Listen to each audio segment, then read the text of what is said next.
नमस्कार दोस्तों, welcome to first venture education. दोस्तों, रेलवे भर्ती बोर्ड की तरफ से एक नोटिस आया है और इस नोटिस में बताया गया है कि जो रेलवे ग्रुप डी का जो एग्ज़ाम रहा था, जिन छात्रों ने इसका एग्ज़ाम दिया था और इसमें जो फ़ीस आपने जमा की थी, उस फ़ीस का रिफ़ंड के लिए इस नोटिस आया है। इस नोटिस में बताया गया है कि कब से आपको इसमें अप्लाई करना है, आपकी बैंक डिटेल दोबारा से फिल करने के लिए। चलिए देखते हैं इस नोटिस में क्या बताया गया है। और चैनल पर नए हैं तो सब्सक्राइब कर लीजिए और वीडियो को शेयर करिए अपने दोस्तों को जिन्होंने इसका एग्ज़ाम दिया था रेलवे ग्रुप डी का। देखते हैं इसमें। देखिए, ये भारत सरकार की तरफ से नोटिस है।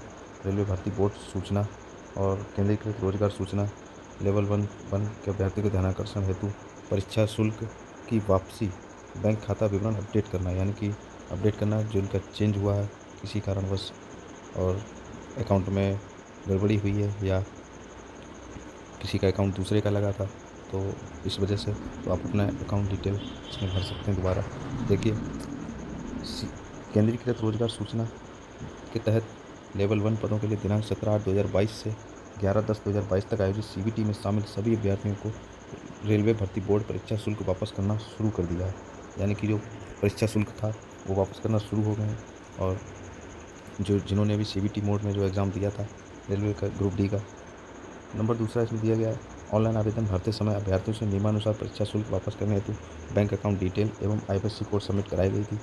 विदित हो कि अगले आवेदन 4 साल पहले प्राप्त हुए थे तथा इस बीच उम्मीदवारों के खाते के विवरण में कई बदलाव हो सकते हैं। साथ ही बैंक द्वारा खाता विवरण की जांच करते समय यह पाया गया कि एक ही खाता संख्या से बड़ी संख्या में भुगतान किए गए थे। इसके अलावा विभिन्न बैंकों के विलय के कारण आईएफएससी कोड बदल दिए गए हैं। इसलिए बैंक खाते की पुनः पुष्टि और नए विवरण लेना आवश्यक है ताकि उम्मीदवार के सही बैंक खाते में धन वापसी की जा सके। तो इसमें बताया गया है कि कई 4 साल पहले जो आवेदन लिए गए थे उसमें जो बैंक डिटेल ली गई थी और अभी बैंकों में कई बदलाव हुए हैं, आईएफएससी कोड बदले हैं, विलय हुए बैंकों में। इस वजह से इन्होंने दोबारा से आपकी बैंक डिटेल मांगी गई है, जिससे सही अकाउंट में आपके पास आपकी फ़ीस को रिफ़ंड किया जा सके। और तीसरा पॉइंट दिया गया है, सीबीटी में शामिल सभी उम्मीदवारों को बैंक खाता विवरण प्रदान करने की सुविधा के लिए रेलवे भर्ती बोर्ड ने बैंक खाता विवरण अपडेट करने के लिए एक अवसर प्रदान करने का निर्णय लिया है। तदनुसार रेलवे भर्ती बोर्ड की आधिकारिक वेबसाइट पर एक अपडेट बैंक खाता लिंक, यानी कि इनकी जो रेलवे भर्ती बोर्ड की जो ऑफिशियल वेबसाइट है उस पर आपको एक अपडेट बैंक खाता लिंक प्रदान किया जाएगा, एक लिंक दिया जाएगा जो दिनांक 14/4/2023 से, यहाँ पर देखिए 14/4/2023 यानी कि 14 अप्रैल 2023 यानी कि कल से सुबह 10 बजे से 30/4/2023 शाम 5 बजे तक लाइव रहेगा।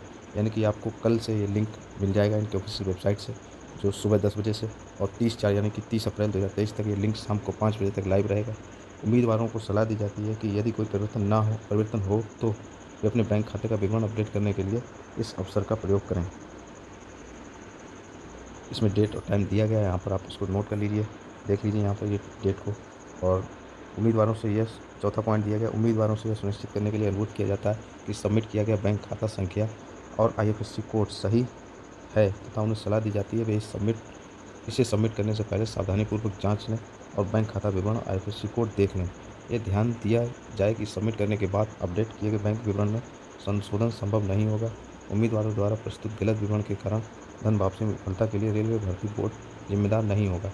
इस संबंध में किसी भी पत्राचार पर विचार नहीं किया जाएगा।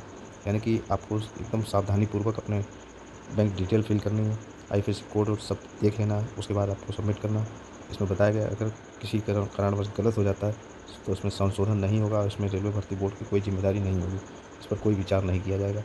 सावधानीपूर्वक इसको भरना है। और पाँचवां पॉइंट दिया गया है, रेलवे भर्ती बोर्ड की सूचना दिनांक 13/10/2022 के संदर्भ में प्रश्नों, उत्तरों, विकल्पों इत्यादि से संबंधित आपत्तियों की समीक्षा के बाद वैसे अभ्यर्थी जिनके द्वारा उठाई गई आपत्ति सही पाई गई थी उनके द्वारा भुगतान की गई निर्धारित फीस वापस करने के लिए भी इसी अद्यतन बैंक विवरण का उपयोग किया जाएगा।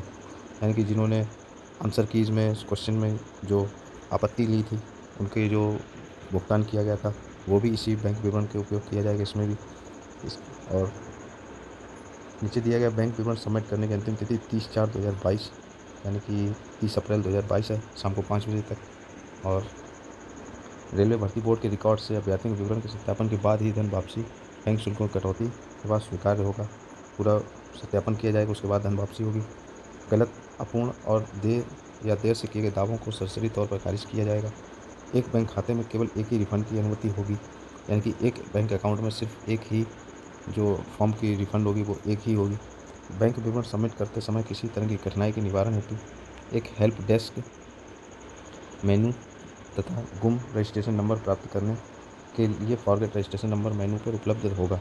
यानी कि अगर आप अपना रजिस्ट्रेशन नंबर भूल गए तो उसके लिए अभी यहाँ पर फॉरगेट रजिस्ट्रेशन नंबर का भी मेनू ऑप्शन दिया जाएगा। रजिस्ट्रेशन नंबर प्राप्त करने के लिए हेल्प डेस्क मेनू का भी ऑप्शन दिया जाएगा अगर आपको कोई कठिनाई होती है। और सभी अभ्यर्थियों को सलाह दी जाती है कि अपडेट सूचनाओं के लिए रेलवे भर्ती बोर्ड के आधिकारिक वेबसाइट को नियमित रूप से देखते रहें। यानी कि इसमें बताया गया कि ऑफिशियल साइट पर चेक करते रहें कोई भी सूचना होती है।